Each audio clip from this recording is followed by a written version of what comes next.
Hello friends. तो जैसा कि मैंने आप सभी को 30 क्वेश्चन तक बता चुका हूँ। अब मैं 31 से 40 क्वेश्चन तक देखूँगा। इम्पोर्टेंट क्वेश्चंस हैं। जैसा क्वेश्चन कह रहा है, त्रिकोणीय कांच के प्रिज्म के दो पार्श्व फलक के बीच का कोण क्या होता है। मेरा मतलब है क्या कहलाता है। पार्श्व फलक का मतलब जो लेटरल, जो हमें कर्व टाइप का दिखता है।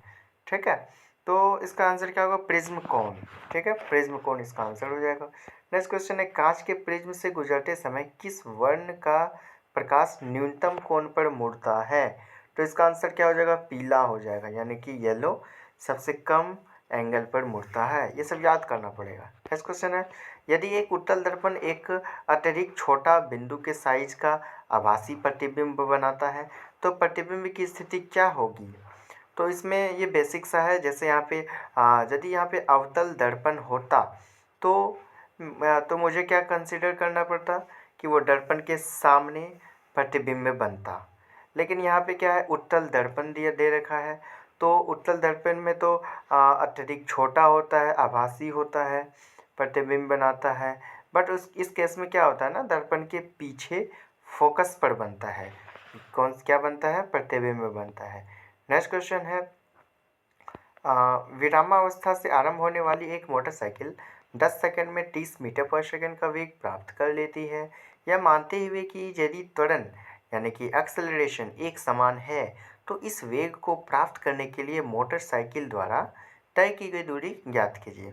तो सबसे पहले इसमें हमें देखना है कि क्या क्या दे रखा है, टाइम दे रखा है और क्या वेग यानी कि v दे रखा है, वेलोसिटी दे रखा है। तो इस फॉर्मूले से निकालेंगे v बराबर u प्लस ए टी।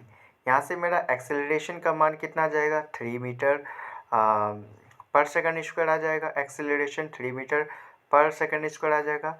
अब किस फार्मूला से निकालेंगे इसका डिस्टेंस, s बराबर, s को हम डिस्टेंस से डिनोट करते हैं, s बराबर U T plus half A T square. अब देखना है u का मान यहाँ पे 0 होगा। क्यों होगा, कोई भी मोटरसाइकिल विरामावस्था से चल रही है, इसका मतलब उसका प्रारंभिक उसको क्या बोलते हैं, वेग, वो तो पता नहीं है ना कब कब से वो स्टार्ट हो चुका है। तो विरामावस्था में 0 हो जाएगा। ठीक है, तो s बराबर U T plus half A T square. जब u 0 हो गया तो t ऑटोमेटिकली 0 हो जाएगा।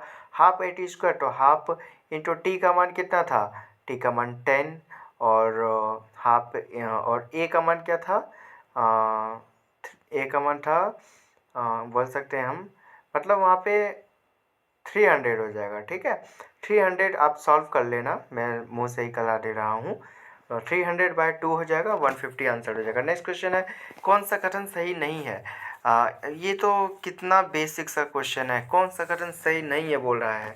आपतन और अपवर्तन कोण बराबर होते हैं, यही तो गलत हो गया ना, क्योंकि यहाँ पे आपतन और परावर्तन कोण बराबर होते हैं, ना कि अपवर्तन कोण। नेक्स्ट क्वेश्चन है, चुंबकीय क्षेत्र रेखाओं पर विचार करते हुए कौन सा कथन सही नहीं है। ठीक है, यदि चुंबकीय क्षेत्र रेखाएं समांतर और समदूरस्थ है तो वे शून्य क्षेत्र प्रबलता दर्शाती है। ये गलत हो जाएगा ना, क्योंकि यदि चुंबकीय क्षेत्र रेखाएं समांतर और समदूरस्थ होंगी तो वे अधिक प्रबलता दर्शाएगा, ना कि शून्य क्षेत्र प्रबलता, मतलब अधिक क्षेत्र को वो कवर करता है। ठीक है, नेक्स्ट क्वेश्चन है, सूर्य के प्रकाश के वर्ण क्रम की खोज के लिए कांच के प्रिज्म का उपयोग करने वाले पहले वैज्ञानिक कौन थे। Sir Isaac Newton. ये थोड़ा रटना पड़ेगा। नेक्स्ट क्वेश्चन है, एक वायुमंडलीय दाब डैश के बराबर होता है। ये कितना पुराना क्वेश्चन है, 1.01 इंटू 10⁵ पास्कल होता है। नेक्स्ट क्वेश्चन है, प्रकाश की चाल डैश होती है। ये तो सबको को पता है। जैसे यहाँ पे बोल रहा है ना, प्रकाश की चाल सबसे अधिक किस में होती है। एक चीज़ याद करना है फ्रेंड्स, कांच की तुलना में पानी में अधिक, ये दिया हुआ ऑप्शन ये सही होगा। इसमें क्या है ना, कांच क्या हो गया, कांच ठोस हो गया ना, और पानी क्या हो गया, पानी हो गया उसको क्या बोलते हैं, द्रव अवस्था में। ठीक है, तो जब कोई वस्तु या फिर जब कोई प्रकाश की चाल कांच की तुलना में, मेरा कहने का मतलब है, कांच से पानी में जाएगी यानी कि सघन से विरल में जा रही है, तो ऑब्वियसली क्या होगा, प्रकाश की चाल पानी में अधिक होगा। ठीक है, नेक्स्ट क्वेश्चन है, गोलीय दर्पणों के आवर्धन में एक ऋणात्मक चिन्ह क्या दर्शाता है। ये दर्शाता है प्रतिबिंब वास्तविक है। यदि यहाँ पे रहता एक पॉजिटिव यानी कि धनात्मक चिन्ह क्या दर्शाता है, तो वहाँ पे प्रतिबिंब काल्पनिक हो जाता। ठीक है, तो यहाँ पे आंसर क्या होगा, प्रतिबिंब वास्तविक हो जाएगा। क्यों हो जाएगा, क्योंकि ऋणात्मक दे रखा है।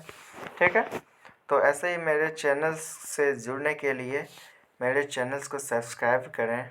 Thank you so much. ऐसा ही मैं क्वेश्चन लाता रहूँगा।